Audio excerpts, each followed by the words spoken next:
Sud Radio Berkov dans tous ses états. Sommes-nous à Rennes ou dans le Far West ? On peut vraiment se poser la question. Pourquoi ? À Rennes, en France, 2024. Une fusillade sur fond de trafic de drogue fait 2 blessés, la CRS mobilisée. Et c'est quand même assez incroyable. Je vais vous dire, Rennes, en Ille-et-Vilaine, Rennes, c'est pas à Paris, c'est pas Marseille. Fusillade sur fond de trafic de drogue a fait 2 blessés dans la nuit de samedi au dimanche 10 mars. Voilà. Entre 2 et 3 heures du matin, pendant 1 heure, des tirs à l'arme automatiques ont éclaté au cœur du quartier du Blône à Rennes, Ille-et-Vilaine. Échange de coups de feu,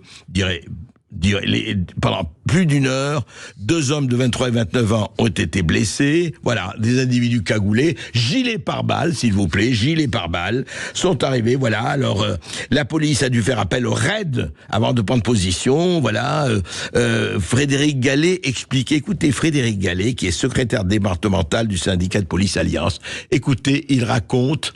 Et franchement, c'est tellement significatif et ça parle tellement de ce qui se passe en ce moment. Écoutez.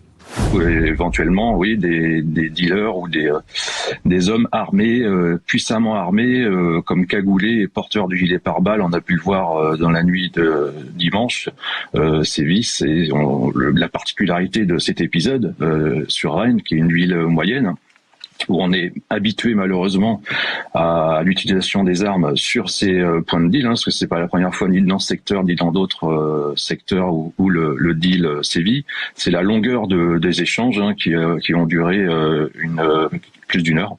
1 heure. Donc là, c'était vraiment c'est une nouveauté sur Rennes, qui est, je le répète, est une ville moyenne qui est censée être une ville plutôt tranquille de province. Voilà. Constat. Nouveauté, oui. Rennes, tiens, c'est la nouveauté, oui, voilà. Narcotrafiquants.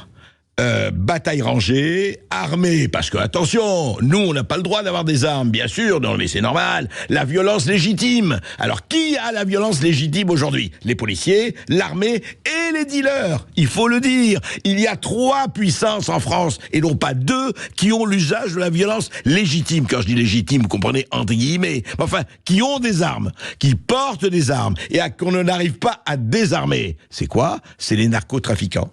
Formidable, jeunes, vieux, etc. Et on en est en France, et alors on entend les déclarations, effectivement, de tel ou tel ministre, la justice, sentiment d'insécurité, l'intérieur. Mais nous, on va faire tout ce qu'il faut.